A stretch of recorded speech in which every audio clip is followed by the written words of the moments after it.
Encore une fois, merci d'être à l'heure, puis d'être avec nous, parce que c'est un atelier important pour le paysage. Lisa, qui représente le maître d'ouvrage de GHD, va commencer par vous représenter le projet pour ceux qui ne connaîtraient pas. C'est à toi, Lisa. Je crois qu'il y avait l'introduction du temps. Oui, donc il y aura différents temps cet après-midi, ou plutôt ces 2 prochaines heures. Une première partie sur le rappel du projet, comme Jérôme vient de le dire, par Lisa. Ensuite, il y aura les cabinets Biotop et ABP Ginkgo qui fera le diagnostic paysager et vous présentera des principes d'intégration. Ensuite, on passera au temps participatif, une petite mise en commun des résultats, et nous vous présenterons les prochains ateliers de concertation qui vont avoir lieu prochainement. Je vais me démasquer. Alors, je vais aller un peu vite pour le rappel du projet, parce que tout le monde ici le connaît bien, donc ça va être plutôt vraiment pour recontextualiser, on va dire, un petit peu tout. Donc, l'agrivoltaïsme, vous connaissez la définition, c'est donc la cohabitation à la fois d'un projet photovoltaïque et d'un projet agricole. Donc, ça peut être de l'élevage ou des cultures. Donc, l'idée, c'est de ne pas d'avoir initialement 1 hectare de culture, 1 hectare de panneaux, et là, de faire, non pas 2, mais faire 1. Et donc, au lieu de faire 1 plus 1, on a peut-être 1,7 en tout, en fait, en termes de production totale, quoi. Donc, c'est des panneaux qui sont adaptés, donc qui sont plus hauts pour permettre des cultures, plus écartés également pour permettre la mécanisation et avoir de la place pour cultiver entre les rangs. C'est des panneaux aussi qui peuvent être mobiles, ça sera notre cas pour la plupart des terrains. Donc, des panneaux qui peuvent être pilotés en fonction des cultures, en fonction des besoins de mécanisation. On peut choisir, si on sait qu'à telle heure un tracteur va passer, de mettre les panneaux tous à la verticale, par exemple. Et voilà, c'est donc ça permet aux agriculteurs d'avoir un revenu, un loyer qui leur assure un filet de sécurité, en fait, et dans le cas de ce projet-là, de prendre plus de risques sur des nouvelles cultures. Ça permet après de réduire un peu d'homogénéiser, on va dire, la température, en fait, sous les panneaux, qui va être à la fois moins faible la nuit et moins élevée le jour. Donc moins de choc, on va dire, d'impact climatique pour les cultures. Donc, le projet trouve sa genèse dans la problématique de la qualité de l'eau. Dans les années 2014-2015, l'ARS a fait pas mal d'analyses d'eau et a défini un certain nombre de captages prioritaires partout en France. Dans les Landes, il y en a 3. Il y a Pujol-Plante, Saint-Jean et Orist. Sur ces captages prioritaires, il y a des plans d'action territoriaux qui sont mis en place. Et donc, pour ces plans d'action, ils définissent des aires d'alimentation de captage, qui sont des surfaces, en fait, sur lesquelles toute goutte d'eau qui tombe vient alimenter ensuite le captage. Donc les prélèvements en eau. Donc on est sur ils sont prioritaires parce qu'on est en dehors des normes, en fait, de concentration en termes de résidus de pesticides. Et donc aujourd'hui, cette eau-là est toujours utilisée par la population, mais il y a des filtres, en fait. Il y a une dérogation préfectorale qui permet de continuer à l'utiliser et des filtres qui coûtent assez cher. Donc c'est pas une utilisation qui est pérenne dans le temps. Et donc les agriculteurs ont été pas mal sollicités par le SIDEC, qui est le gestionnaire des eaux, pour trouver des solutions pour du coup s'affranchir de ces filtres-là et avoir une façon de cultiver qui fasse qu'on restaure, en fait, la qualité de l'eau qui a été perdue. Bonjour. Donc on a sur la carte les 2 aires de captage avec les 2 points de captage de Saint-Jean. Si vous voulez bien vous installer, merci. On est sur des surfaces, les aires d'alimentation de captage, c'est 2800 hectares de surface en tout et c'est à peu près 1500 hectares de surface agricole utile. Donc les 3 objectifs du projet agrivoltaïque, qui est à l'initiative des agriculteurs, c'est à la fois de restaurer une eau de qualité, à la fois d'avoir une activité agricole dynamique, et également de créer la valeur sur le territoire. Alors, où on en est aujourd'hui du projet? Donc on est en relation avec l'association PATAF depuis courant 2019. On a lancé tout ce qui était études réglementaires en 2020. Donc on est soumis à un certain nombre d'études à faire, en fait, pour pouvoir déposer un dossier, un projet photovoltaïque et un projet agrivoltaïque. Ça passe notamment par une étude d'impact, où pendant 1 an, il faut faire notamment des relevés faune-flore pour étudier le cycle biologique complet. Il y a aussi une étude paysagère, qui va être plus le sujet aujourd'hui. Il y a aussi une étude agricole. Donc tout ça permet de faire un diagnostic vraiment du territoire, et ensuite donc de concevoir un projet qui va être de moindre impact pour le territoire. Donc l'objectif là, c'est de déposer, donc 2020, on a fait vraiment le diagnostic du territoire. Et l'année 2021, là, c'est plus dans la conception, on va dire, du projet. Donc vraiment, voilà, comment on le design, comment on l'intègre. C'est plus pratique, on va dire. Et donc l'objectif, c'est de déposer la demande de permis de construire en milieu d'année, 2020 idéalement, mais c'est 2019. peu. Et donc après, le projet est instruit pendant 1 an par les services de l'État. C'est le préfet qui donne son autorisation et qui lui consulte un certain nombre d'organismes. Donc il va consulter Les mairies, l'ARS, enfin, il y Les a un mairies, processus d'enquête publique pour l'instruction des permis de construire. Voilà. Dans le cadre de l'instruction, il y a l'enquête publique aussi, effectivement, où pendant 1 mois, tous les dossiers sont consultables par toute la population dans la mairie concernée sur le site internet de la préfecture. Ça a lieu à peu près 4 mois après le dépôt du dossier. Et donc là, aujourd'hui, on fait de la concertation qu'on appelle préalable parce que c'est donc avant l'instruction du projet. Et l'idée, c'est du coup de pouvoir que les contributions, les avis émis pendant cette concertation-là puissent venir alimenter le projet et adapter son design en fait et le choix de l'implantation et la façon dont il va être intégré. Donc, au niveau des surfaces, donc on avait parlé, donc 2800 hectares, c'était la surface totale qui est dans les aires de captage. Donc, il y avait 1400 hectares de surface agricole utile. Nous, initialement, l'aire d'étude qu'on a utilisée pour les études d'impact, c'était 1200 hectares, donc la quasi-totalité en fait des surfaces agricoles. Sachant qu'on est en fait voilà, un processus d'entonnoir, où l'objectif que les agriculteurs se sont fixés pour avoir un modèle économique qui soit tenable, c'est d'avoir à peu près 700 hectares de surface en agrivoltaïque, dont la moitié de la surface agricole utile. Et donc l'idée, c'est donc d'appliquer les différents filtres qu'on a, donc le filtre sur les enjeux faune-flore, les enjeux paysagers, les enjeux plus techniques comme la topographie, les servitudes, les enjeux aussi liés à la concertation, aux avis que vous allez mettre, et d'avoir à la fin 700 hectares donc, de projet. Donc ça correspond à 300 MW de puissance installée et 130 millions d'euros investis sur le territoire.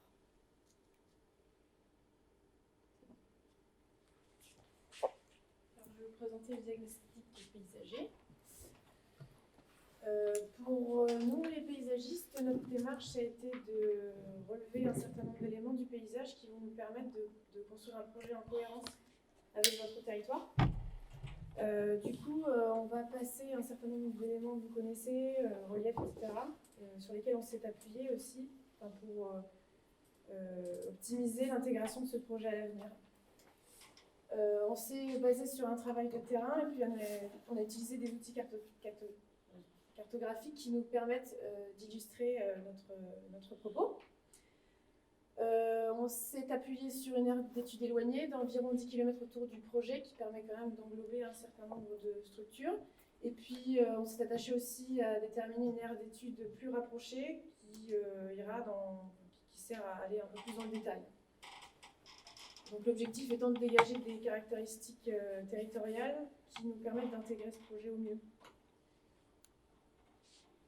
Au niveau du relief, on a pu relever donc, du coup, que votre territoire c'est un territoire vallonné, qui est fait de creux, de bosses, que les zones de projet s'articulent de part et d'autre d'une ligne de crête qui va du nord-ouest au sud-est, qui est matérialisée globalement par la RD30.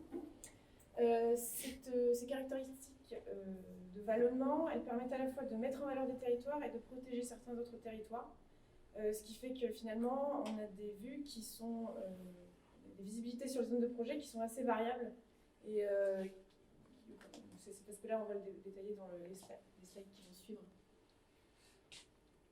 Votre territoire, c'est un territoire aussi qui est très agricole, vous le savez tous, qui est marqué par l'agriculture du maïs, la culture des céréales, les prairies. Et dans ce cadre, il y a aussi des boisements qui viennent s'insérer avec des bocagères. La répartition de ce végétal, cette strate végétale, permet aussi de faire varier les perceptions vers les zones de projet. On a pu faire un relevé photographique qui nous a permis de vérifier tout ça, et de voir qu'on avait un certain nombre d'ambiances très diversifiées. On a à la fois des paysages qui peuvent être très ouverts, limités par des boisements lointains. On a des boisements qui viennent encadrer et limiter les vues. On a un relief qui fait, comme je l'ai dit, qui fait varier les perceptions et qui protège certains territoires. On a aussi des paysages très forestiers, très fermés. Et puis, dans ce contexte, on a des lieux de vie qui vont être comme des points focaux, qui vont concentrer un peu les vues. Votre territoire, c'est ça aussi un territoire rural, et la caractéristique principale des lieux de vie, c'est qu'ils sont très dispersés, de taille modeste. Donc du coup, on a une myriade, on a vraiment plein de petits, ici tous les petits points, c'est tous les lieux de vie sur lesquels on a porté notre analyse. donc plein de petits lieux de vie dispersés à travers les zones de projet. Notre analyse a porté aussi sur les axes de communication, qui sont des axes, on a deux types d'axes, des axes de transit assez passagers et très fréquentés tels que la 65, la RD30 ou la RD 934.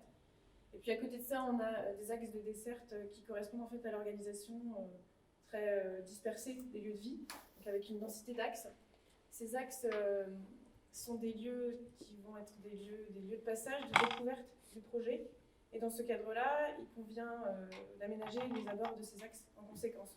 Donc, il faut intégrer la présence de ces axes dans le projet. Notre analyse aussi, elle s'est portée sur l'étude de cartes anciennes pour voir et pour constater que les structures dans lesquelles vous vivez, le territoire dans lequel vous vivez, c'est un territoire où ces structures sont pérennes, elles sont anciennes, et donc le projet doit s'inscrire dans ces structures anciennes. On peut voir déjà qu'avec cette carte du 19e siècle, les lieux de vie principaux sont fixés, ainsi que les axes. On a pris aussi en compte le patrimoine et les éléments touristiques, en analysant, en relevant tous les monuments historiques présents, les sites classés, les sites inscrits, les sites naturels, les itinéraires nationaux et européens, les sentiers locaux de promenade, depuis lesquels on a déterminé s'il y avait des visibilités vers les zones de projet ou non.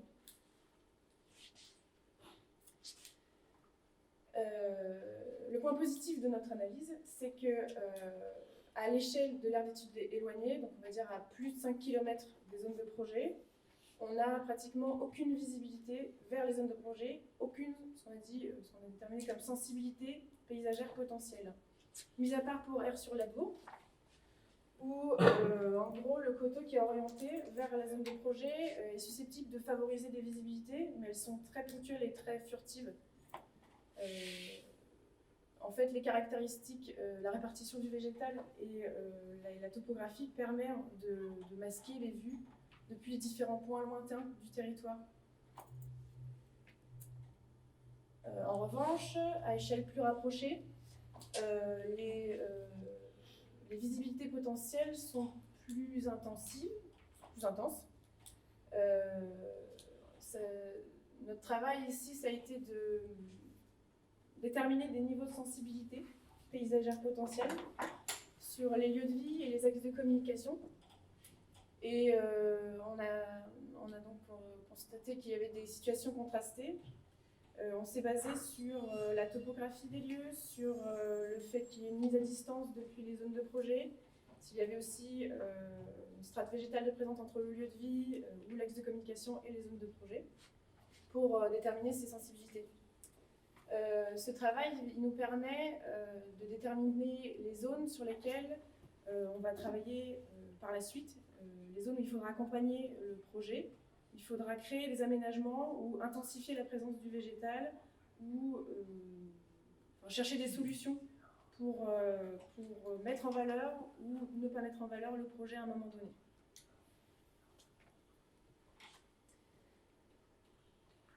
Donc, comme je l'ai dit tout à l'heure, la conclusion de cette analyse, c'est de voir que le territoire est rural, qu'il y a des paysages variés, qu'il y a des zones de visibilité qui se concentrent plutôt aux abords des zones de projet, et que dans tout cela, le projet est un projet de grande ampleur. Et de ce fait, notre travail, ça va être de concevoir un projet qui est à la fois à l'échelle de l'habitat, mais aussi dans une globalité, puisque le projet est vaste.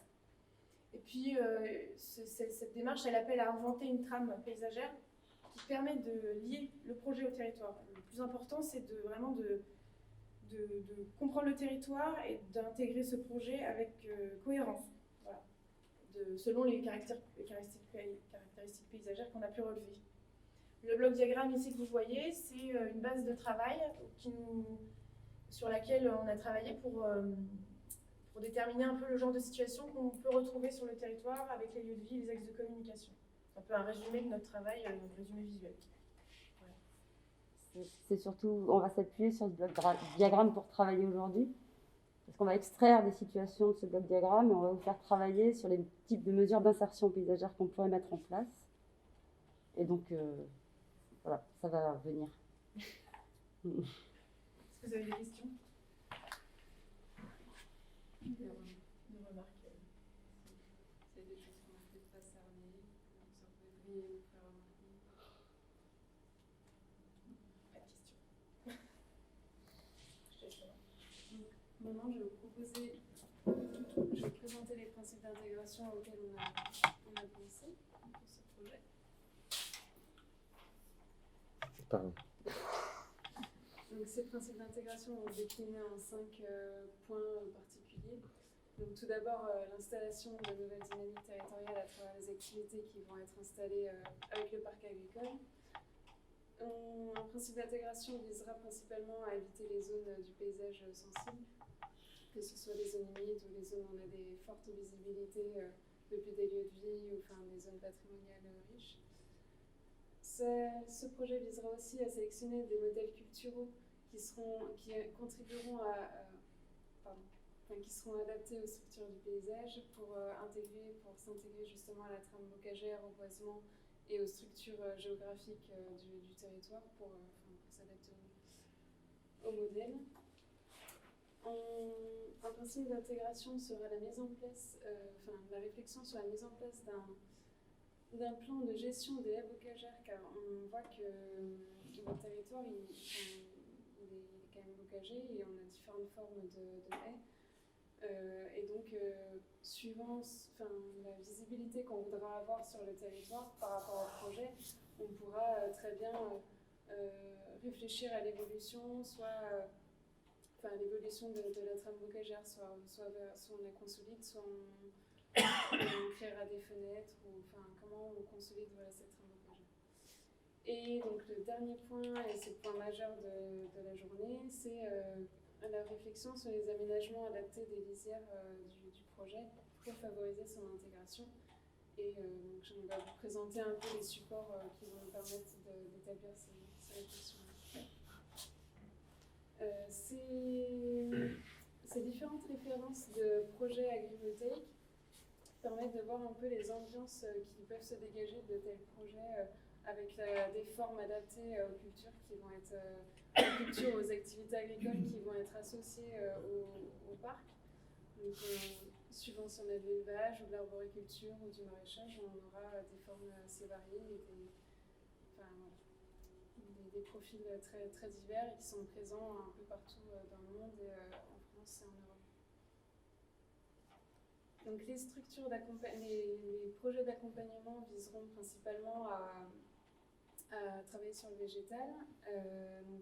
Ces trames végétales déclineront des espèces arborées, arbustives ou prairiales qui auront différentes qualités, que ce soit fruticoles ou juste pour avoir un effet de masque, qui favoriseront aussi la biodiversité locale en s'intégrant, en prenant en compte les espèces des insectes et petits mammifères et grands mammifères. Les parcelles de panneaux photovoltaïques seront closes et ce qu'on propose pour les clôtures, c'est de décliner des matériaux qui sont déjà présents et utilisés sur vos territoires. Donc travailler sur des piquets en bois et des mailles très fines et des piquets j'arrive pas à retrouver le nom. Métallique, pardon, les trames et les piquets métalliques. Et tout ça pour ne pas créer de rupture visuelle et que ça s'intègre le mieux possible avec une certaine transparence dans le champ visuel. Est-ce que vous avez des questions sur ces points? La hauteur des clôtures extérieures, c'est quoi? Alors, ce sera c'est 2 mètres. 2 mètres. Ouais. Et c'est pour ça qu'on cherche à avoir une certaine transparence pour pas avoir comme une muraille, quoi. Il faut que ça s'intègre le plus facilement possible au niveau visuel. Est-ce qu'on peut peindre les panneaux? Oui. Faire les paysages? Et par rapport aux clôtures, en fait, on doit trouver le compromis entre ce qu'on réglementairement, dont on est obligé de respecter, parce que comme c'est une centrale de production, en fait, il faut empêcher l'intrusion, empêcher que les gens puissent rentrer. Donc on doit répondre à certaines normes de hauteur. Les 2 mètres, c'est imposé par rapport à ça. Mais c'est les- Par rapport aux assurances, en fait, il faut qu'on ait une hauteur qui soit suffisante. Et donc après, voilà, avec ces données-là, il faut qu'on essaye de faire en sorte que ce soit moins impactant visuellement. Du coup, en adaptant le maillage, en adaptant Ah, les si j'ai bien poteaux. compris, ce que vous faites allusion au fait qu'on pourrait peindre derrière et taguer l'arrière des panneaux, c'est ça? C'est une Voilà. idée. Après, globalement, les panneaux, ils sont quand même. Enfin, le dessous des panneaux sera le plus souvent pas visible, moins visible que.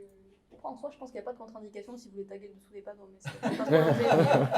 On n'est pas sur des panneaux bifaces, donc il n'y a pas de souci de production. Mais bon, ça se fait pas trop. Bah, c'est une option, hein. Pour les paysagers, ils doivent intégrer toutes les idées. Ça peut être des solutions qui seraient proposées. Donc, avant d'entamer le temps participatif, Lauriane va continuer à vous présenter les différentes situations du territoire. Donc, on a relevé les différentes situations, comme Pauline vous l'a déjà démontré. Donc, par exemple, on a des situations où les zones, les hameaux, les zones habitées vont se situer soit en contrebas, soit elles vont dominer les parcelles de panneaux photovoltaïques. Donc, l'influence visuelle ne sera pas la même. Donc, on va vous inviter à réfléchir sur comment on accompagne le projet et comment on intègre le projet à proximité de ces différentes typologies paysagères. On a aussi des zones où juste les parcelles sont proches d'axes de circulation, mais sont déjà complètement cachées par une trame bocagère. Bon, vu qu'il va y avoir des activités agricoles qui vont être associées au projet photovoltaïque, est-ce qu'on voudra vraiment ne pas voir ce qui va se passer et dans ce cas-là on conserve les haies, ou est-ce qu'on voudra créer des fenêtres visuelles pour quand même avoir un aperçu de ce qui va se passer dessous, et dans ce cas-là on crée des fenêtres cadrées par une végétation adaptée, tout ça pour mettre en scène ces visuels. Donc on va vous inviter, je vais vous détailler un petit peu les différentes situations. Donc on aura ces situations de travail avec des épaisseurs et des lisières de projets très variables qui, dans certains cas, comme en situation 2, 4 ou 6, on aura une mise à distance des habitations par rapport au parc par des parcelles agricoles. Et des situations où on aura une trame bocagère qui va déjà créer des filtres visuels plus ou moins opaques. Et en contrepartie, on a d'autres situations où là, les parcelles de projet seront vraiment proches des parcelles habitées, avec des masques plus ou moins dépendants des habitations, s'il y a des haies ou pas de haies, s'il n'y a rien du tout. Voilà. Donc on va vous inviter, on va vous conduire pour réfléchir aux différents types d'accompagnement végétal qu'on pourra proposer. Et donc les différents accompagnements qu'on peut penser seront proposés à travers différentes cartes. Donc on aura soit des solutions très ouvertes avec juste un accompagnement de prairies en pensant aussi à l'aménagement pour la biodiversité. Ce qu'il faut se dire, c'est qu'on aura souvent une prairie, une strate basse en premier temps, et qui s'accompagnera après de strates arbustives et arborées, avec une densité plus ou moins épaisse, qui viseront à donner à voir ou à masquer totalement les parcelles de panneaux photovoltaïques selon les situations des parcelles. Si elles sont très près des habitations, peut-être qu'on va mettre des masques complètement opaques. Si elles sont plus éloignées et qu'on veut avoir quand même une visibilité, et avoir plutôt des groupes d'arbustes comme la solution D. Voilà, on va vous inviter à réfléchir aux situations. Donc, comment va se dérouler l'atelier? Vous avez sur les tables à la fois les 6 situations que Floriane vient de vous présenter et à la fois les 8 propositions d'aménagement. Pour chacune des situations, vous allez devoir faire un classement par ordre de préférence des propositions d'aménagement. Vous aurez un animateur par table qui sera là pour vous guider et qui prendra en note les échanges que vous avez à la table. L'objectif de l'atelier, c'est que vous échangiez, que vous disiez pourquoi vous préférez telle situation, telle proposition d'aménagement et pas celle-ci, pourquoi créer des fenêtres de visibilité sur cette situation, à quoi ça peut servir et ce que vous préféreriez. Donc nous allons passer à peu près 10 minutes par situation. Donc les situations, c'est ce que vous avez d'imprimé sur la feuille au format A3. Vous avez chacune de ces situations aussi imprimées en format A4 pour plus de visibilité. Vous pouvez vous les faire passer. Vous pouvez annoter ce document-là en mettant vos commentaires, vos avis ou des questions directement sur cette feuille A3. Après, l'objectif ultime de l'atelier va être le classement des propositions d'aménagement qui sont classées de A à H. Donc, vous allez dire, par exemple, pour la situation 1, notre aménagement préféré est la situation B. Ensuite, on place la proposition d'aménagement C, etc. Vous allez avoir des animateurs qui vont vous guider. On part sur 1 heure d'atelier. Et ensuite, on passera à une restitution collective pour que chaque table ait connaissance des différentes discussions aux autres tables. Ouais. Ouais, chacun une tablette. Hop.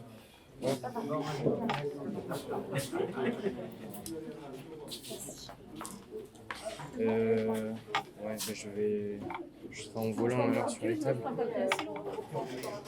Non, mais c'est bon, il n'y a pas de. Tant qu'il y a une tablette par table, c'est l'essentiel.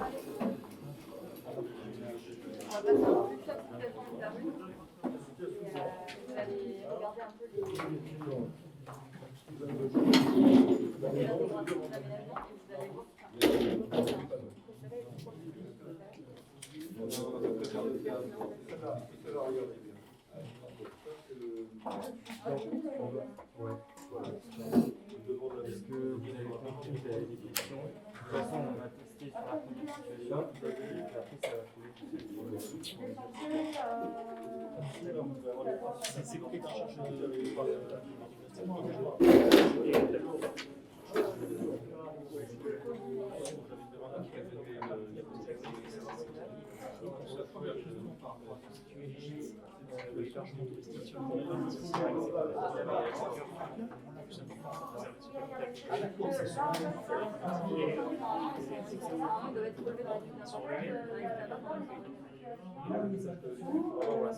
sensible à l'égard de l'intégration financière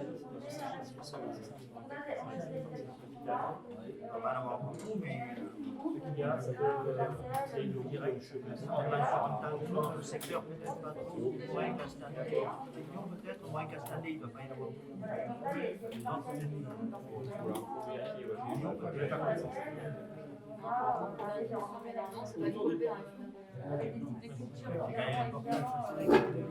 les mecs qui viennent sur une île, c'est pas Mais oui, vous avez encore bien de venir me voir. On commence en première situation. Donc, cette situation, les vues sont ouvertes sur le projet. Mais il y a une circulation qui est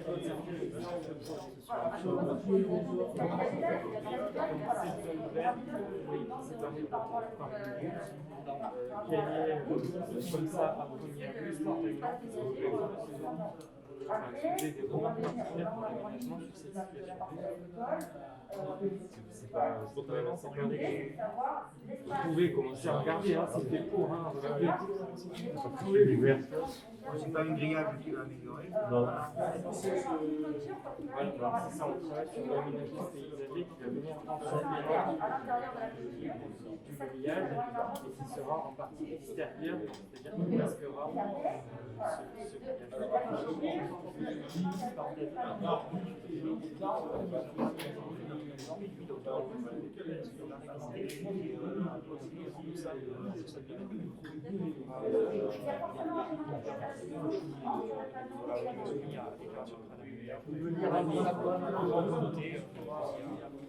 Mais c'est pas dans le cas des constructions. Ah oui, il faut voir si c'est un domaine. Pour le sang, on peut le modifier. Oui, on a fait ça pour ne pas se trouver dans des maisons dans des lotissements avec des clôtures.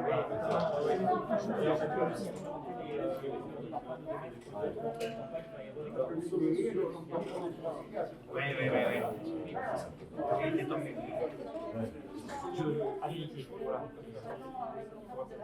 On va modifier au moins dans les zones 1. Dans les zones A, augmenter les hauteurs de clôture. Donc, parmi ces propositions d'aménagement, quelles sont celles qui ont été appropriées pour cette première situation?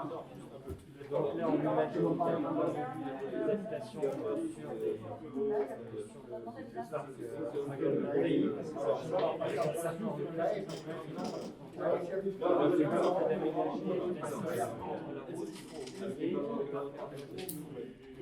Est-ce que vous voyez que ça plutôt espacé?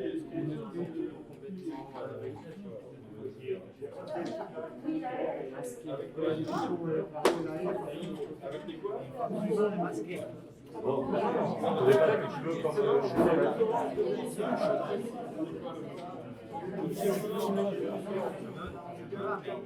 Il faut se mettre à la place de celui qui habite la maison. Celui qui est sur la route, pour moi, ça ne me gêne pas. Parce qu'on passe quelquefois devant des panneaux photovoltaïques, c'est pas drôle, bon, c'est pas. Moi, ça ne me gêne pas, oui. C'est comme des maisons.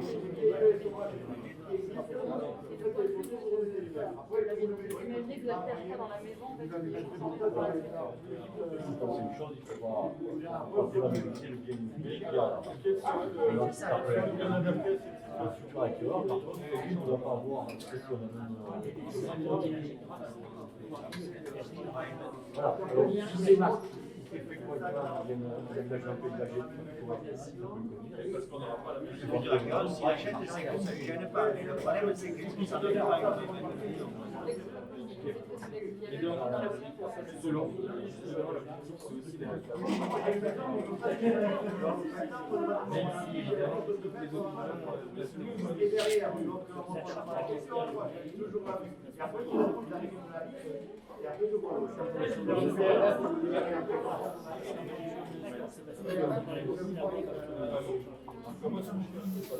c'est pas le propriétaire du terrain. Est-ce que vous achetez en dehors des clôtures? Non, ça va être des propriétaires du terrain. Et ça va être des conventions qui vont être passées.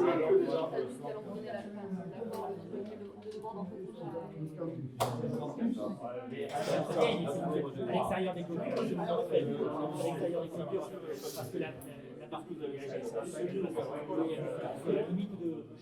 Elle va se retrouver à l'intérieur de la parcelle.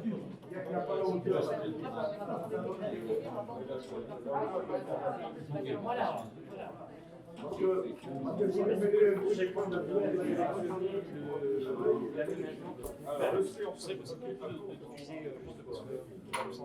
ce que vous avez, la situation là. Ah, d'avoir ça. Et c'est ouvert, par exemple. Oui, mais ça va être.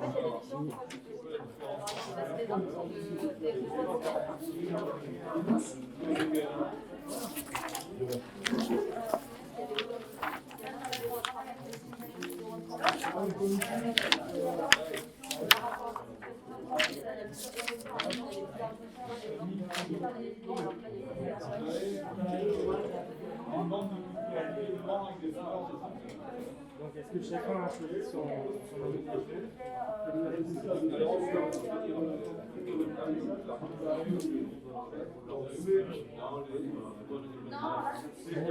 Moi, devant les maisons, il faut au moins caché. Après, quand il n'y a pas la vue directe depuis la maison, si on est à la maison, il faut que ce soit caché. Après, quand c'est en dehors de la vue de la maison, ça peut être ouvert.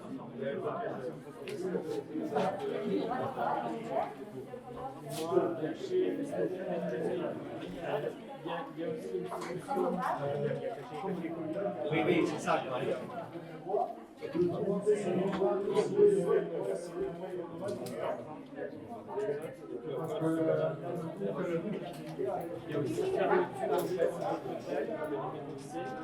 Il y a aussi le on est dans la situation de limitation de Ouais, la situation interne, là, c'est la situation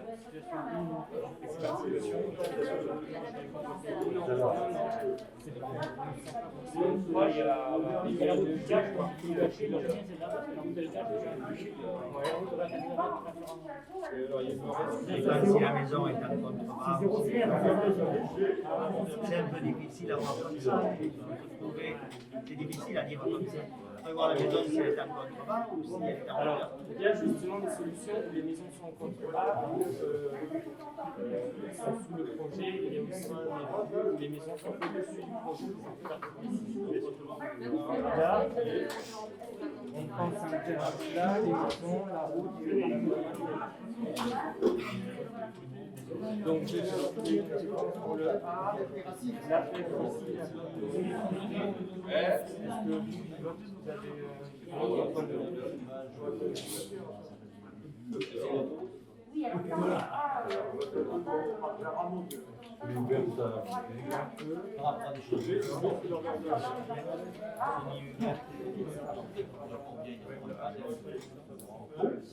alors, je pense que là, ce sont les mêmes, sauf que celle-ci, ça se trouve sur le produit.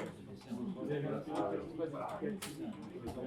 celle-là, la donc ça augmente la hauteur de l'opacité, alors que là, le terrain est plat et on vient passer sur la vue.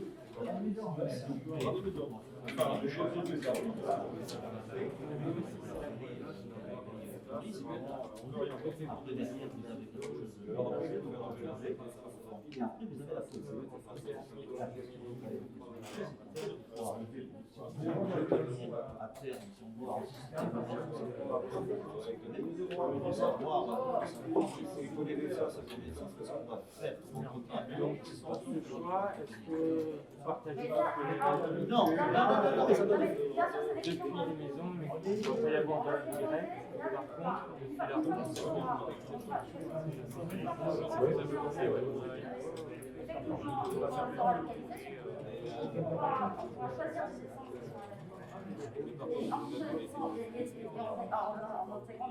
depuis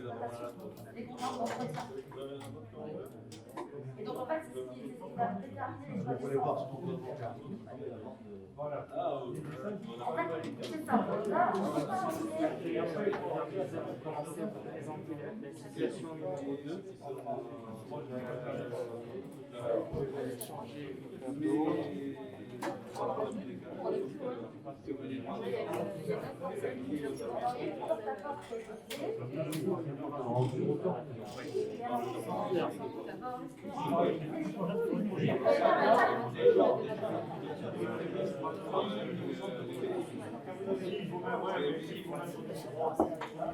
Compliqué, parce que c'est pas non plus On met des masques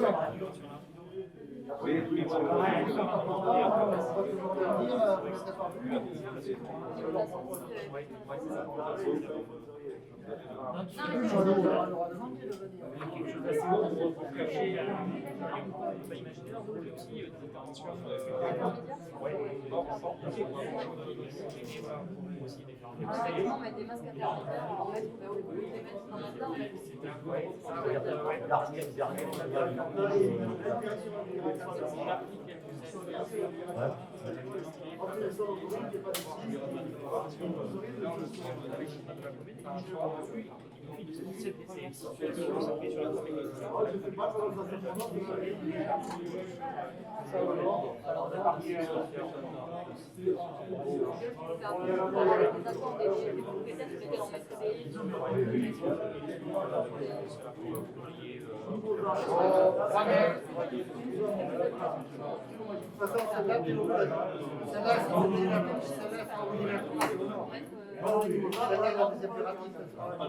non.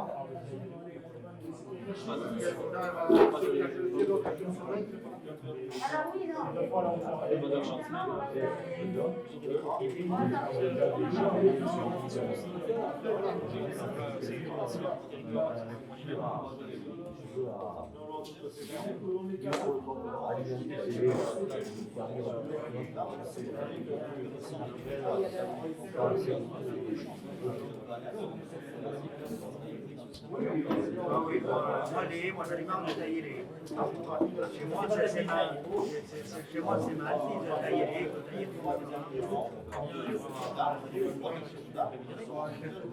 Plus d'ample que ça. C'est la même chose.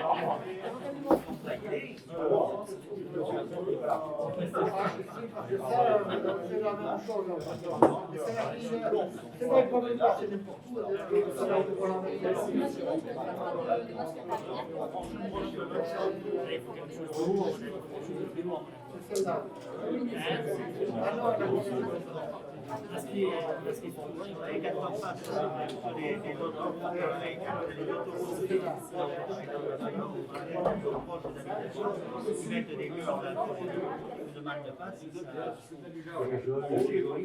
C'est fait pour cacher, pour le bruit.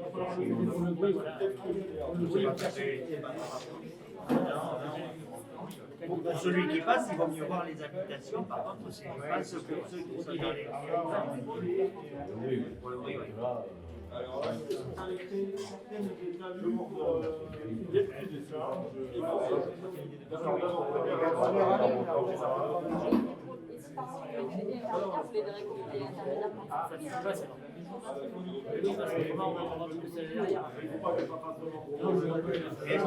Est-ce qu'il faut si on met des est-ce qu'il faut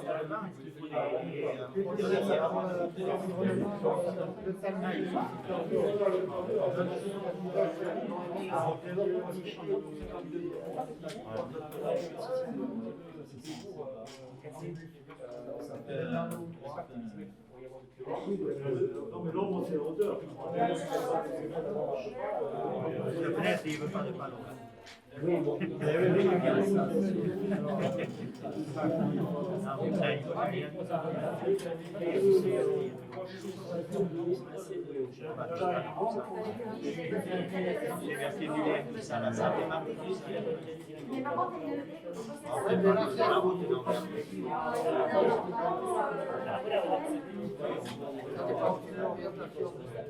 Les panneaux signés.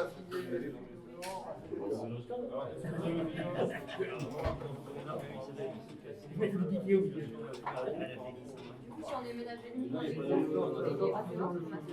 et des parents sur les niveaux intermédiaires, pour ensuite les jeunes un peu plus. Oui, c'est ça, oui, pas forcément pas. De toute façon, on va rester dans le transfert.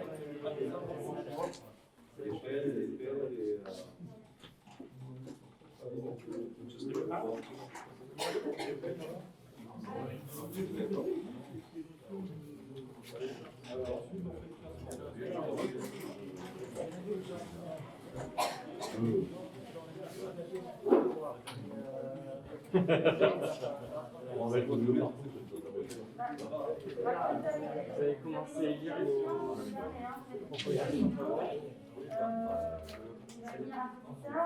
manque de synthèse sur la situation.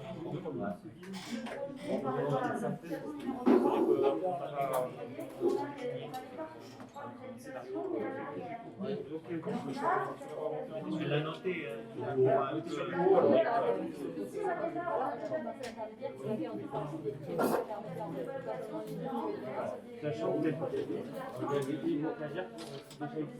C'est pour ça. Donc, tout à l'heure, comme tu sais, le garnier,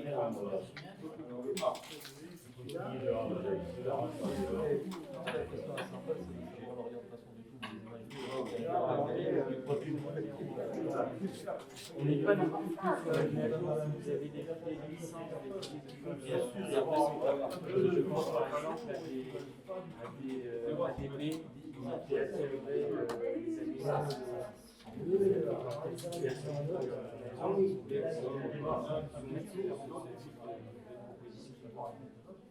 non, mais après, le compétage pour le type les tâches qu'il faut mettre. Si ça vous dit, il n'y a pas à avoir de compétences. C'est une discussion posée. Ça, c'est des choses qui On a déjà fait un appel à chasseur la semaine dernière.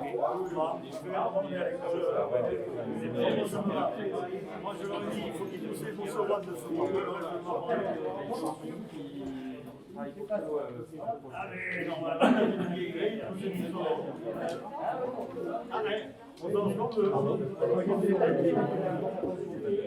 On fait des chronologies, on fait pas de chronologie. Moi je fournis les deux. Ben oui, on est sur le vert, je crois. Il y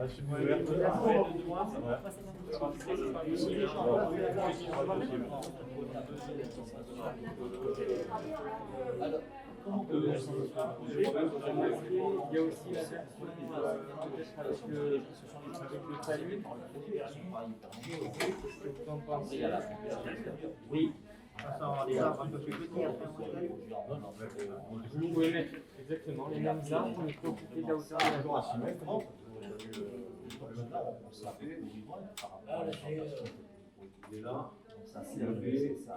Oui, c'est vrai que de loin, par contre, l'application, c'est de loin, ça t'appuie sur. Ouais.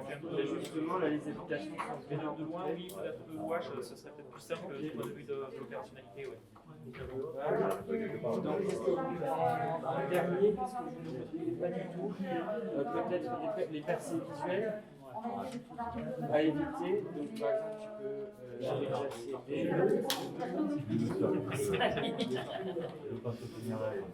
Je vois si on tague les panneaux. On ne peut pas les peindre, les panneaux. Les peindre en mer, on peut faire des paysages. pas de champ de compétences, je crois pas. Mais le dos des panneaux éventuellement, mais bon. Non, mais pas le dos, non. Donc, pour le G, on peut remonter oui. Non, mais il déconne, les joueurs. Ah, c'est une blague.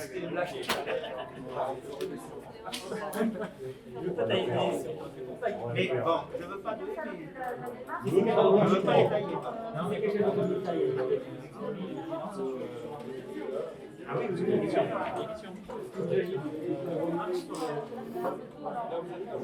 Ça, c'est trop bas.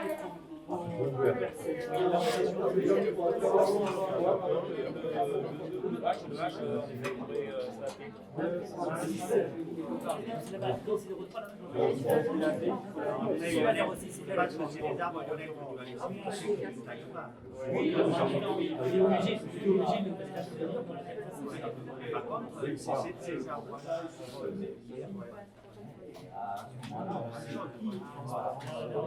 L'hiver, après, il y a des périodes où il n'y a pas de feuilles. Il y a des feuilles de la justification, c'est du fait que ça surplombe.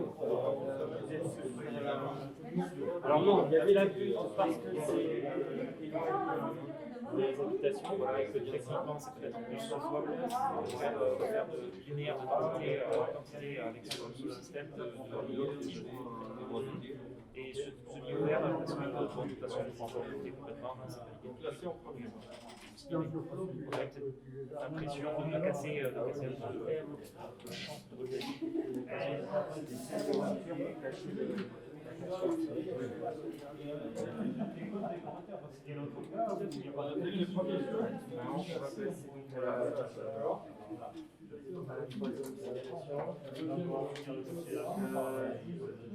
vous avez pas eu alors, à mon avis, ah non, pardon.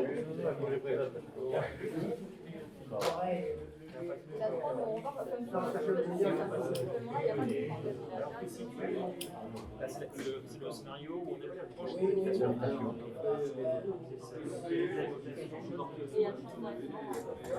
Le champ directement, ça fait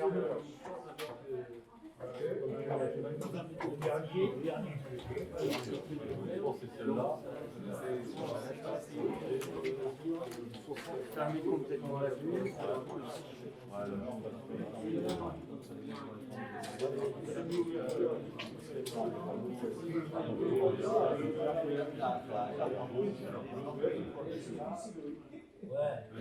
Dans ces situations, on peut avoir d'eau, pardon. Le but pour créer des habitations, c'est de faire barrageuse. On a des pompes d'habitations. Donc la vue, on peut la placer en dernier, la continue, c'est la Il fallait placer la butte et c'est vrai que ça, parce que le fait de faire une butte, ça permet de régresser aussi les cachages à la ça dépend, par exemple, sur les stations, il y a aussi une butte. C'est vrai que c'est apprécié. En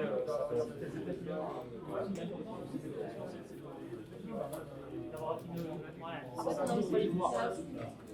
On ne peut pas avoir une vue fermée, il y a tout le monde. Moi, je sais pas. Ces gens-là, on me dit tout le temps.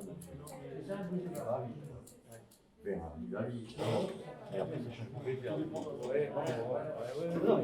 il faut faire attention parce que moi je vois avec c'est le droit de militaire, on n'est pas et après, ce sont des gens qui sont par la suite, il faut passer à ce vous êtes d'accord aujourd'hui,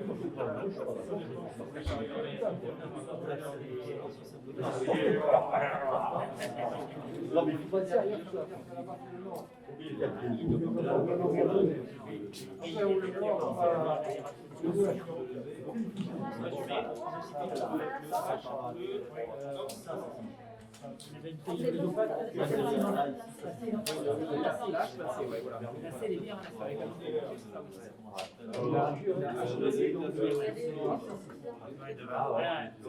Quand c'est projet des zones, il faut poser une question.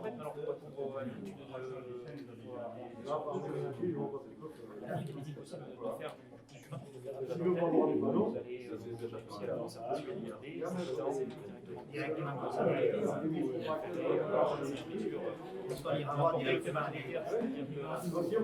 pour cette situation-là, il y aura la but d'un seul tenant, c'est sûr, ça sera pas voilà, il y a peut-être de la concentration. Et vous croyez qu'il y en a beaucoup Là, on mettra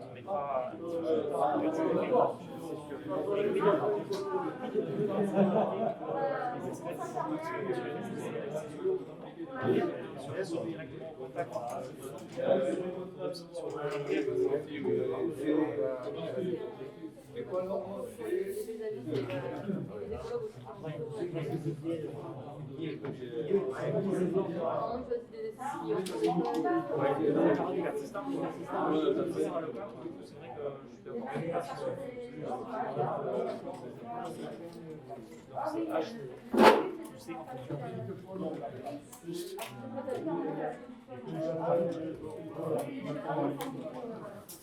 non, je crois pas.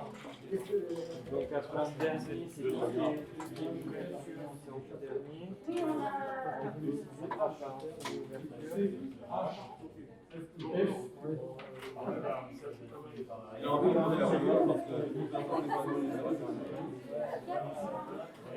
finalement le talus a pris. Alors, au départ, en fait, les espèces, voilà, l'idée c'est de permettre aussi une occultation l'hiver. S'il n'y a pas d'occultation l'hiver, c'est vrai que le talus permettrait de conserver cette posture d'additive immédiate.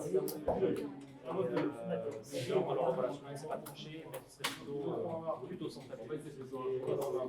Allez,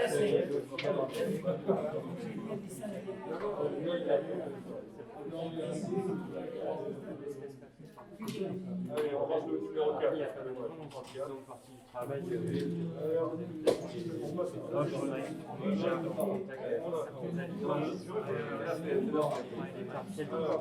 du travail. Avec le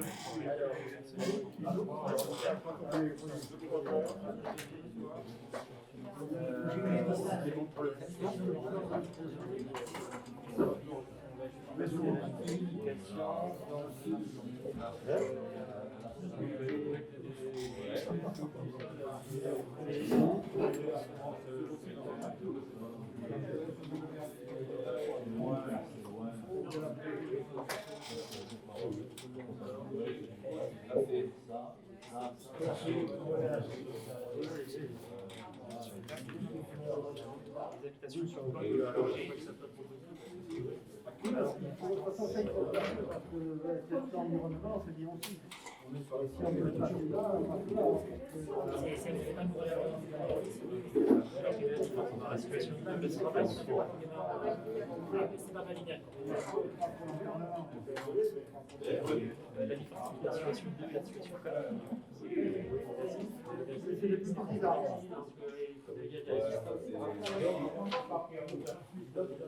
Ok, donc situation 4.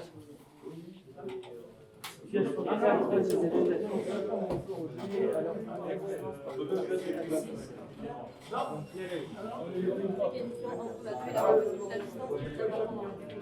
Il y a une part c'est que sur la première situation 2, il y avait déjà des masses avec des haies, avec des stocks.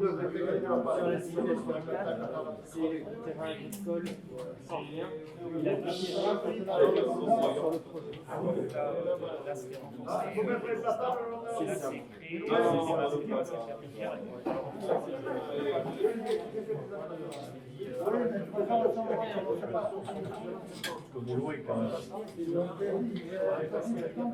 C'est pas ça.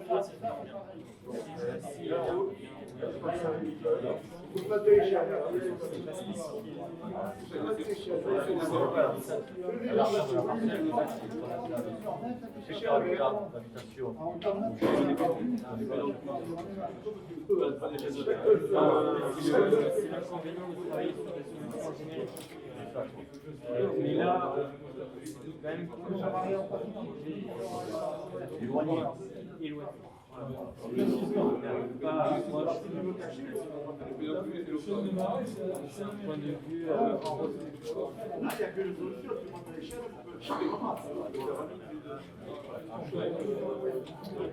hache, c'est l'ouverture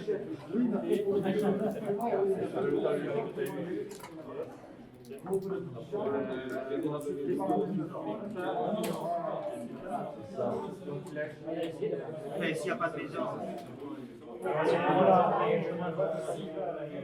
Ça, c'est à chaque fois dans tous les scénarios, il y a des maisons. Oui.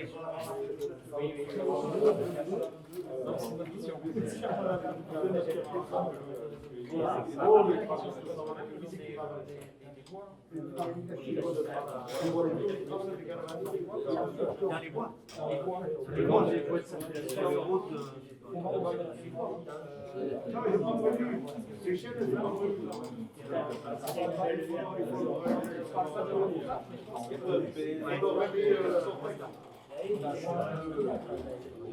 Mais oui, non, mais quoi, on va cacher. Le mec qui a la maison, il ne peut pas voir ça.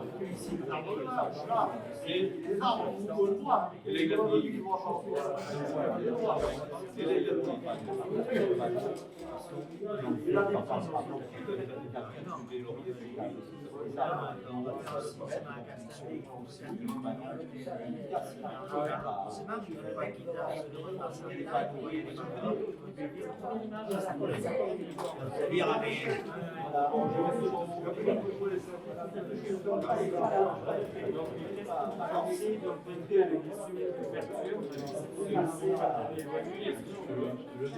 Ouais, par exemple.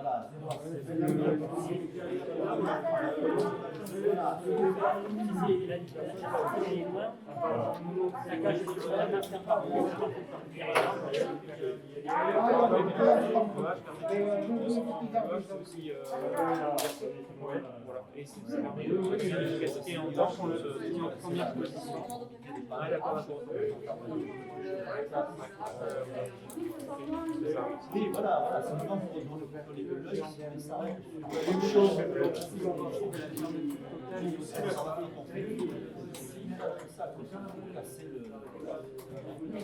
Ça peut être bien quand on est très proche. On est très très proche. La responsable de la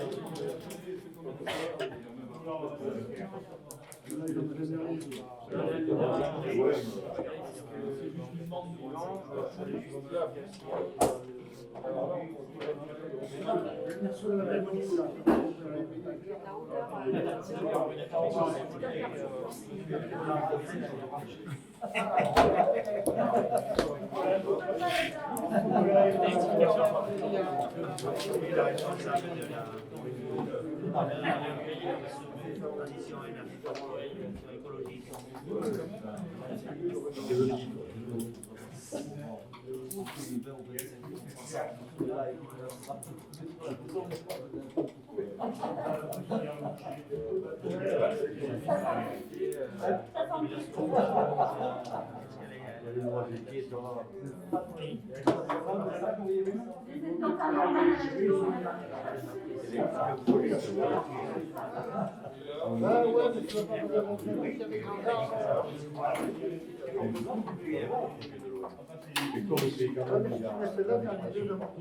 Après, elle a dit aussi 5 km, mais 5 km, c'est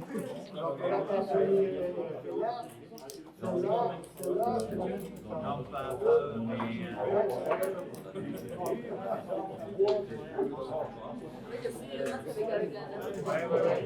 C'est vraiment sur les points de vue manquants qu'il y aura des changements.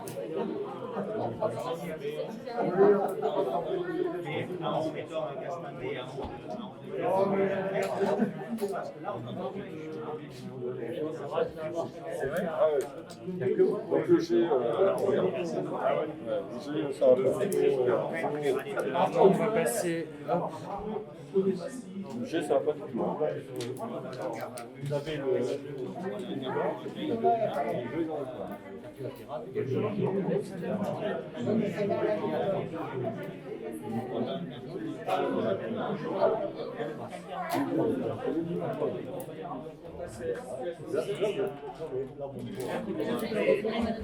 c'est le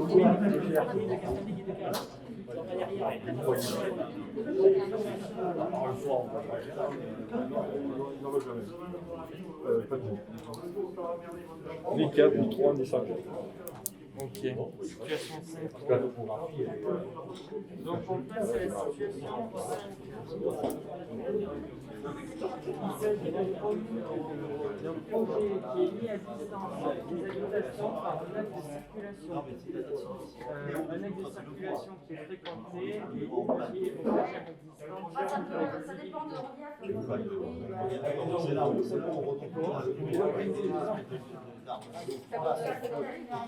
Donc, l'avantage c'est de venir. L'objectif c'est de venir compléter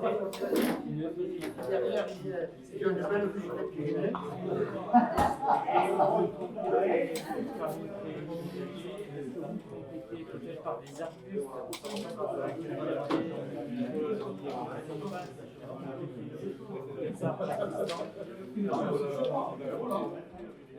Là, on est au bord de la route. après, si c'est non, pas des. Oui, si elle est à proximité immédiate, elle va peut-être être dehors. Donc on peut venir peut-être ajouter quelques pour la Voilà. Donc en première position on met le B. Qu'est-ce que vous ne voudriez pas la butte, voilà. Et ça, c'est pas.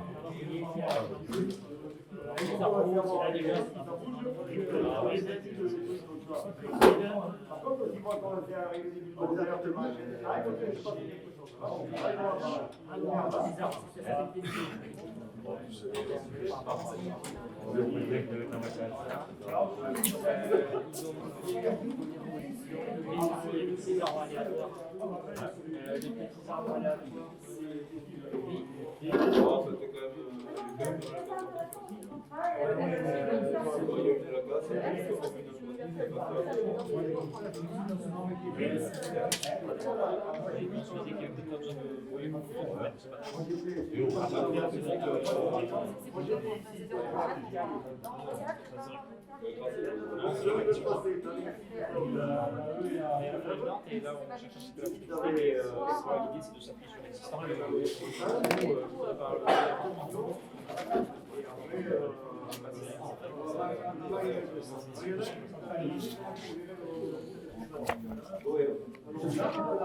donc il y avait des grandes tables, c'était ici.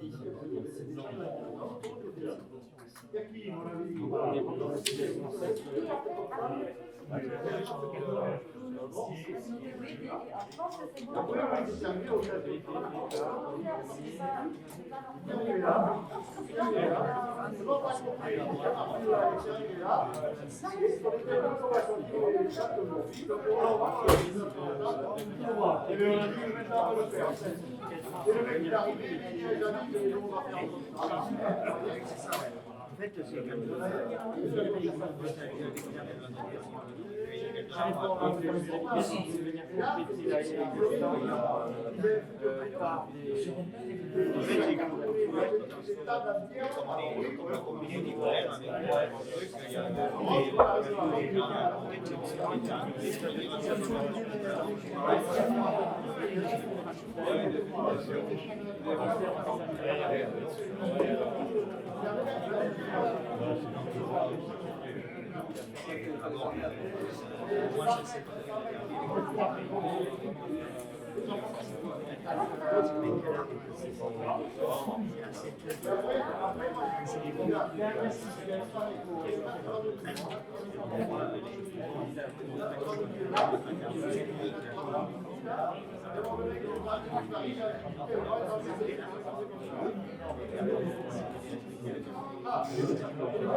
Donc, sixième et dernière situation. C'est quoi? C'est le projet qui est au-dessus. Il y a quand même donc une parcelle agricole, si je ne dis pas de bêtises, une parcelle agricole, mais c'est un projet qui se prend des habitations. Donc les habitations forcément le projet. Qu'est-ce que vous en pensez? Le problème, c'est que l'habitation, quand le projet décombare, on le voit directement. Le projet flot, on le voit aussi. Dans tous les cas, on le voit moins. Si tu as le projet qui est comme ça, tu as une vente comme ça, d'accord. Mais si tu as le projet qui est comme ça, donc on a besoin de mettre moins des arbres.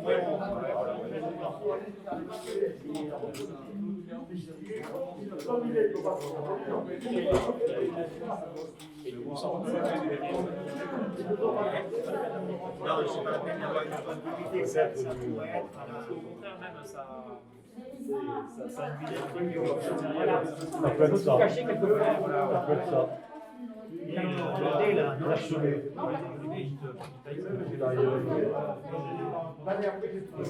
Ça c'est bas, le B. Le D, on peut faire le tour complète d'opacité. Ça c'est haut. Le B en premier.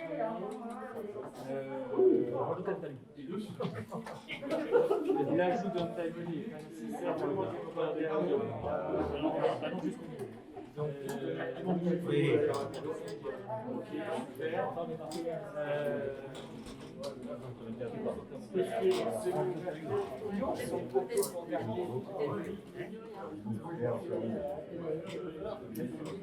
Qu'est-ce que vous pensez de la A? Là, avec une Ça va 0 à 6 mètres, ça fait trop. ça fait trop. 0 à 6 mètres, c'est pas On va pas faire la carte d'éclairage comme ça.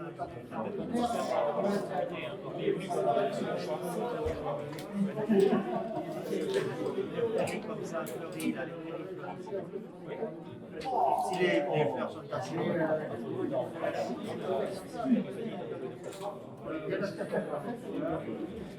Oui. Et donc derrière,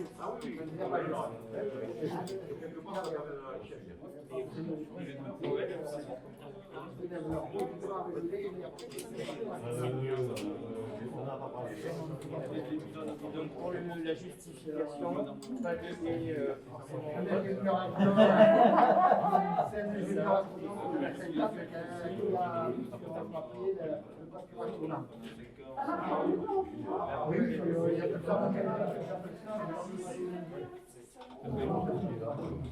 Et planétaire. Le principe, c'est que les maths restent le moins constitués par Avec la limite de prairie d'ailleurs. Si on est bien en moteur, si on est loin et en moteur,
c'est pour ça que ces prairies-là, avec des fleurs, tout ça, les prairies artificielles, c'est pas pareil.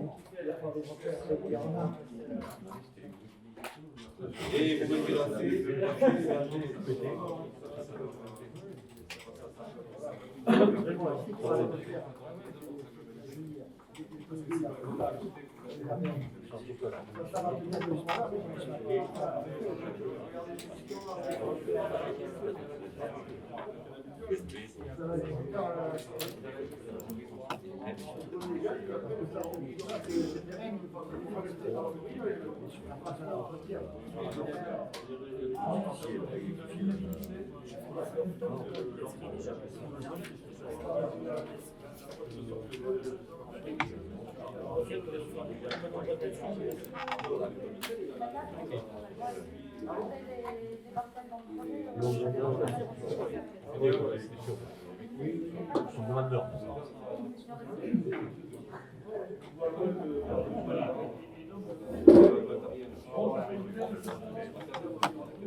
Ça compte comment du coup dans l'ordre en fait? Ça Ça compte comment l'ordre après par rapport quand tu fais le cumul de tout le monde? T'as que 3 réponses là? Oui, je pense que c'est parce qu'ils n'ont pas encore validé la quatrième table. Parce que du coup ça met des notes en fait, ça fait une pondération par. Moi si je le mets en premier, deuxième, troisième, c'est ça? C'est ça, ouais. Sauf que là, Qui fait la restitution? Qui fait la restitution? Je sais pas. Parce que c'est difficile de parler des. Ce qui est rédactionnel, c'est difficile d'en parler.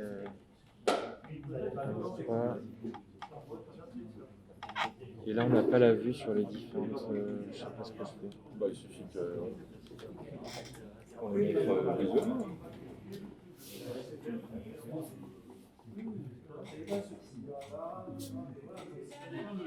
Je fais dérouler ça pour le. Bah, attends.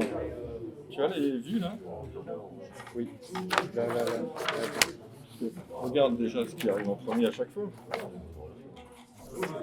Dans les propositions, parce que si ma table, c'est toujours le A ou le E. Le A, le E ou le H. Ah, mais si. Ça, c'est situation 4. Tu peux revenir à la situation numéro 1. Regarde à chaque fois le premier.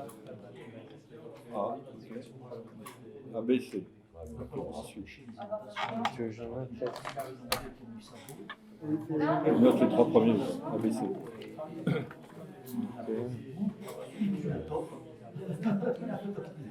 A, B, C. Mais attends, il manque. Ah, il en manque. Il y avait 4 Mais réponses. déjà, regarde la tendance. Mais Oui, non, là c'est F. Ah, c'est F pour la situation 1. A, ah, excuse-moi, donc c'est lisais dans la... F en premier, C en second FCE. et A. Oui, A, ouais.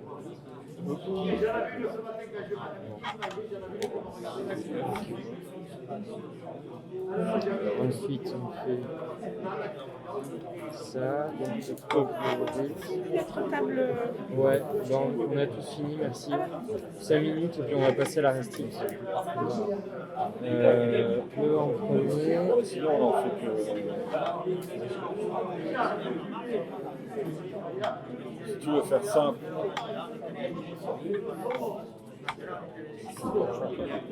Là, tu fais les 3.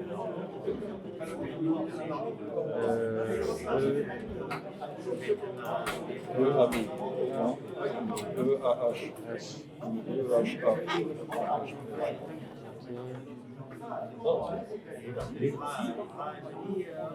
Situation numéro 3, c'est H.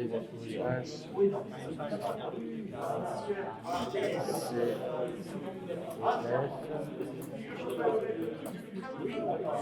Situation numéro 4, c'est E. A.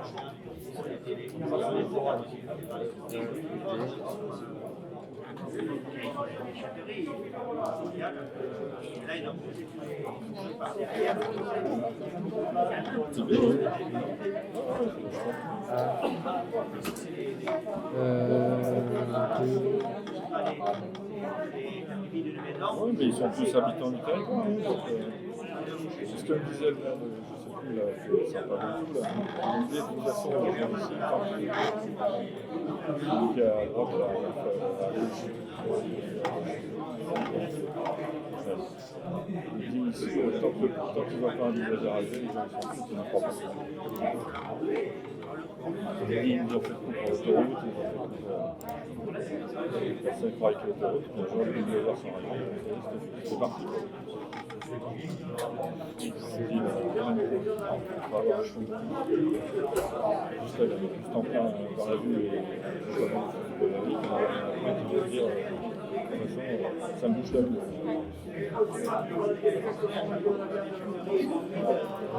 Oh, Nico, en direct. Putain, c'est grave, s'il te plaît, rapide. Ah ouais, carrément. C'est tout le monde qui a répondu du coup? Comment? C'est tout le monde qui a répondu? Ouais.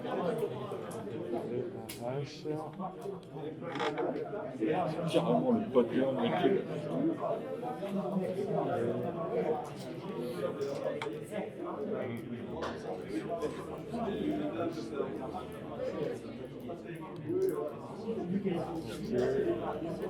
Moi c'est HC.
Ok, la dernière, et c'est bon. C'est un. On y va.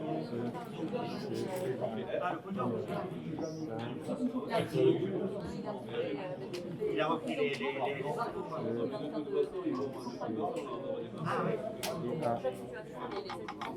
C'est bon pour moi.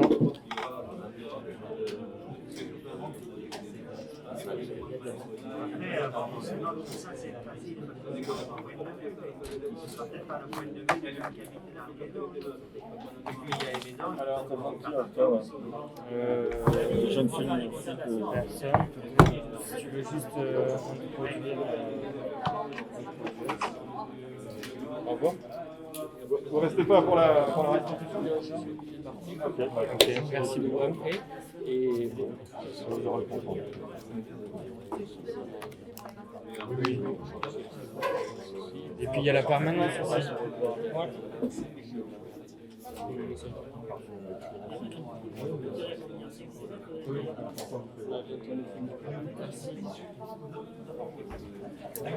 Comment il s'appelle le cabinet déjà?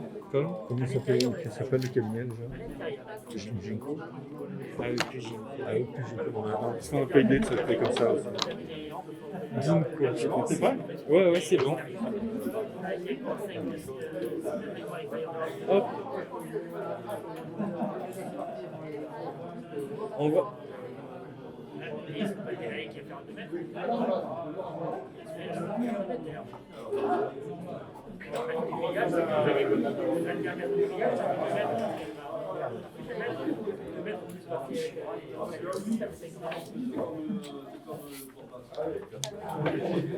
Moi, je te fais la restitution. Ouais, merci.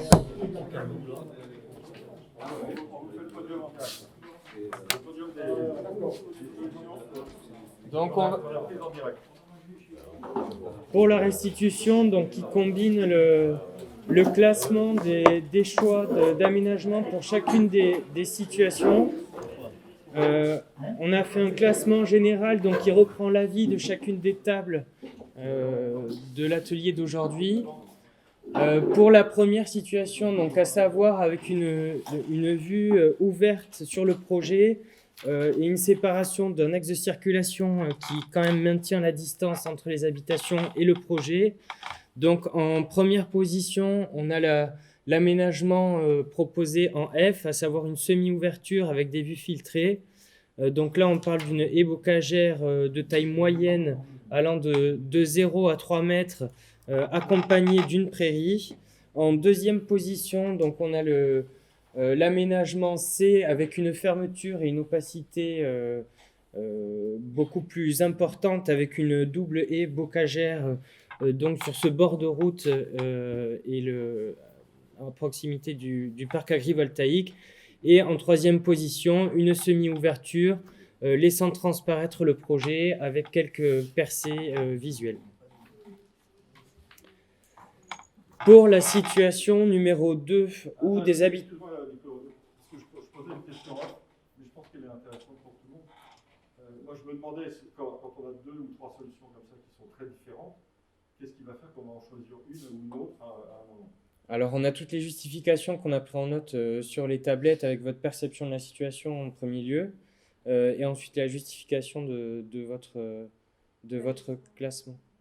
Voilà, c'est pour ça que je posais la question. Ce qu'on peut compléter par ça, c'est que chaque parcelle aura différentes faces, différents côtés.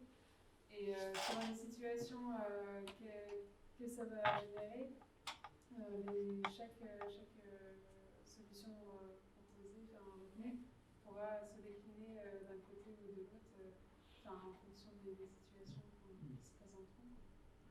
Mais c'est pas parce qu'on a une parcelle que toutes les faces de la parcelle seront aménagées de la même manière. Les haies peuvent très bien avoir des formes différentes selon les côtés de la parcelle. C'est vrai que là, pour le coup, on se pose la question parce qu'effectivement, entre la F et la C, c'est vraiment complètement différent. Il y en a un qui est assez bas et qui laisse du coup des vues plutôt en hauteur, et l'autre qui est au contraire est très haut et masque toutes les visibilités. Et du coup, ben, là, typiquement, le choix, je pense qu'il se fera un peu plus dans le compromis, sûrement, entre les. Et puis surtout en allant à la rencontre, je pense, des riverains qui sont concernés par cette situation. C'est les premiers riverains qui vous donneront. Mais ça fait des premiers axes de travail, et puis on voit aussi quand les idées divergent à ce point comme ça, ou peut-être pour d'autres situations, on va voir des aménagements qui se ressemblent, et ça permettra d'avoir de grandes orientations et des tendances. Il y en a certains, ils ne voudront pas voir le projet du tout, et d'autres, ça ne les gênera pas de voir un peu le projet, quoi. Mais là, c'est un travail à faire au cas par cas. Voilà. Mais là, ça donne vraiment les grandes lignes de travail, les grands axes principaux, et après, il faudra, à la définition de la parcelle concernée, aller voir les revendications. Peut-être qu'il y en a ceux qui souhaitent de l'opacité, peut-être que même sur un même amour, il y en a qui veulent un peu voir et d'autres qui veulent de l'opacité. À ce moment-là, l'opacité, on pourra carrément la faire à l'échelle de l'habitation. Peut-être apporter les expériences déjà autour de la maison, ou on rajouter des poubelles, en tout cas des opérations. C'est ça qu'il faut faire. Et des fruitiers, ça peut être. Mais il y a aussi le travail qu'on a mené avec les chasseurs sur le type de haies qui peuvent être des haies qui attirent certains gibiers. L'ensemble des ateliers et des travaux menés dans le cadre de la concertation sera agrégé pour trouver la solution préférée. Donc pour la situation numéro 2, où cette fois les habitations surplombent les parcelles, il y a des haies existantes donc, sur le terrain qui séparent le projet agrivoltaïque des habitations, et ces parcelles sont à tendance agricole. Donc on a une proposition favorite, avec une semi-ouverture et des vues filtrées. En deuxième position, on a une semi-ouverture et transparence. Donc certains doivent apprécier le point de vue sur le projet agrivoltaïque. Et en troisième position, donc la solution H avec une semi-ouverture et des vues filtrées, mais sur une butte, ce qui permet d'augmenter le masque envers le projet agrivoltaïque. Troisième solution, où le projet prend place donc à proximité immédiate d'habitation, donc à l'arrière de celle-ci. En première position, donc là, comme orientation, on voit que c'est plutôt à tendance à masquer le projet du fait de la proximité. Les trois propositions favorites se rejoignent, avec donc en première position H, une semi-ouverture vue filtrée, et la butte qui va permettre, entre autres, une discussion qui a eu à ma table, de masquer le projet, même l'hiver, quand certaines espèces perdent leurs feuilles, où on a eu aussi la proposition de mettre des espèces persistantes pour que le masque soit réalisé l'ensemble de l'année. En deuxième position, on sait donc fermeture et opacité avec une double haie bocagère, donc on reste dans le même esprit. Et en F, une semi-ouverture avec quand même quelques aperçus, mais la vue reste filtrée, et c'est la combinaison donc d'une haie bocagère avec une prairie au pied. Pour la situation numéro 4, où les habitations surplombent le projet, qui est quand même à distance avec des parcelles agricoles. Donc en premier lieu, ça a été la proposition d'aménagement E, avec une semi-ouverture et vue filtrée. Ensuite, nous avons la proposition A, toujours avec une semi-ouverture, transparence, percée visuelle, c'est-à-dire qu'en prenant de l'éloignement, on se rend compte que vous acceptez et vous suggérez des points de vue envisageables sur le projet. Et ce qui est confirmé par la troisième proposition, qui est la D, avec une semi-ouverture et des percées visuelles. Pour la situation numéro 5, décrite comme un projet qui est mis à distance des habitations par un axe de circulation fréquenté et une haie bocagère existante, donc qui commence déjà à filtrer les visibilités. En première solution d'aménagement, donc la B, une semi-ouverture avec des vues filtrantes. Sur la A, une semi-ouverture aussi, un peu plus de transparence et des percées visuelles. Et pour la D, une semi-ouverture et des percées visuelles. Donc pour cette 5e situation, on observe quand même une tendance à laisser des points de vue sur le projet et des haies qui seraient formées de semi-ouverture. Pour la 6e situation, donc les habitations sont mises à distance par le projet. Cette fois, c'est le projet qui surplombe les habitations et on garde une parcelle agricole entre les deux. La première position revient donc à un aménagement de semi-ouverture et vue filtrée. Le choix se porte quand même sur des haies assez hautes qui vont jusqu'à 6 mètres, ce qui est le cas pour la 2e proposition, la C, avec une fermeture un peu plus complète et plus opaque du fait des doubles haies. Et en 3e position, donc la semi-ouverture, la transparence et percée visuelle.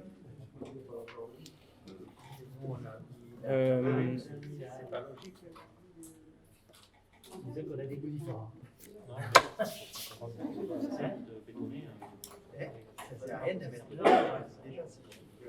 C'est une question de goût, c'est la preuve que pratiquement les goûts différents. Exactement, puisqu'à cette table, on avait une justification plutôt inverse aux orientations qui sont données par ce podium. On avait plutôt l'avis de mettre des haies basses et d'accepter quelques percées visuelles, si je ne me trompe pas. Ce qui n'est du fait de l'atténuation, puisque c'est le projet qui surplombe les habitations. Le projet surplombe, on le voit, donc à la limite, c'est Comment ? On ne voit pas. On le voit pas. Ah non, oui, non. D'accord, mais après, si c'est pas rempli, tu le vois abandonné aussi sur la porte. Oui, au moins il fait garder par exemple comme ça, si tu surplombes, c'est comme ça, tu ne vois pas. Ah oui. Même si on trace à le projet et nous, en fait, c'est un projet qui est Et oui, voilà, c'est ça. Il y a besoin d'une haie moyenne. C'est pour ça que je ne comprends pas le E avec une haie très haute. On va cacher le ciel.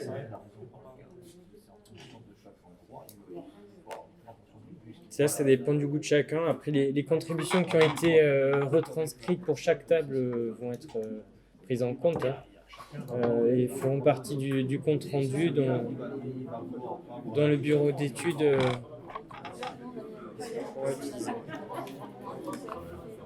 Est-ce que tu veux prendre la suite ? Enfin, non, pas spécialement. Voilà. Non, on n'a pas fini. Dans les temps, on vous remercie encore une fois C'est pas fini. de votre participation. C'est pas fini, me dit Nicolas. On a les derniers. Tout le monde s'en va. Non, attendez, s'il vous plaît, 5 minutes. 2 minutes encore. Juste pour terminer, 2 slides sur la concertation préalable volontaire donc, qui se poursuit. Toujours pareil, vous avez plusieurs documents pour vous informer sur le projet, donner votre avis. Vous pouvez aller en mairie pour déposer des commentaires ou toute autre recommandation. Toutes les actualités sont tenues à jour sur le site internet. Pour les prochains ateliers, donc le 8 avril, dynamique territoriale, qui se tiendra au foyer municipal d'Ontanx, toujours pareil, de 15h à 17h. Pour ce qui est des permanences, il en reste 3, donc à chaque fois c'est le mercredi après-midi. Le 31 mars à Ontanx, le 7 avril à Pujol-le-Plan et le 14 avril à Saint-Jean. Et nous organiserons une réunion publique de restitution sur le compte-rendu de chacune de ces rencontres. Le 5 mai à Agroland, elle sera accessible à la fois en distanciel, donc en digital, et en présentiel avec une jauge limitée. Qu'est-ce que vous entendez par dynamique territoriale ? Alors justement, je vais vous le dire, c'est très important que vous soyez là aussi le 8 avril. Un projet comme ça va créer plein de dynamiques autour. Il y a évidemment l'opportunité de créer du circuit court, de la distribution en circuit court, il va y avoir de la création d'emplois, il va y avoir des artisans qui vont être associés. Et puis après, il y a des projets de filières qui peuvent être créés, des projets de filières plutôt vertueuses. On a parlé de plantes médicinales, pourquoi pas, des choses comme ça. Donc, toutes les idées qu'on peut imaginer autour de ce projet, elles vont être importantes. Parce que ce projet, il est fait pour justement insuffler une nouvelle énergie autour de cette innovation entre l'énergie renouvelable, entre des solutions d'exploitation, d'élevage, de production agricole. Qu'est-ce qu'on peut imaginer autour en plus pour que ce projet il profite à plus de monde dans la dynamique qu'il va entraîner. C'est ça la dynamique territoriale. Donc si vous avez, vous, des connaissances qui travaillent, je ne sais pas, dans des instances économiques, qui sont des entrepreneurs, qui sont susceptibles, par exemple, d'être un jour acheteurs de ces produits, de cette filière, des copains artisans qui pourraient participer au chantier. Enfin, imaginez que ce projet, c'est une chance aussi de créer de la valeur économique. Voilà, donc qui est-ce qu'on pourrait associer autour de cette valeur économique pour en faire un vrai projet qui soit bénéficiaire pour tout le territoire? C'est ça la question. Donc c'est une question importante. Sachant qu'il y a déjà quelques startups qui se sont inscrites et des startups qui sont présentes à Agroland. Et nous aurons aussi la présence de la Chambre d'agriculture, son vice-président et un chargé de projet. Voilà. Donc on était à peu près une quinzaine aujourd'hui, si en plus on vous revoit le 8 avril, plus les personnes qui se sont déjà inscrites, ça pourrait faire un très bel atelier de, je ne sais pas, 40, une quarantaine de personnes, ce serait bien. Voilà. J'entends pas. Une trentaine de personnes. 30-35. Dans la jauge des protocoles sanitaires, merci. J'ai tendance à oublier qu'on est en confinement dehors. Bon, encore merci à tous. Et puis, au 8 avril.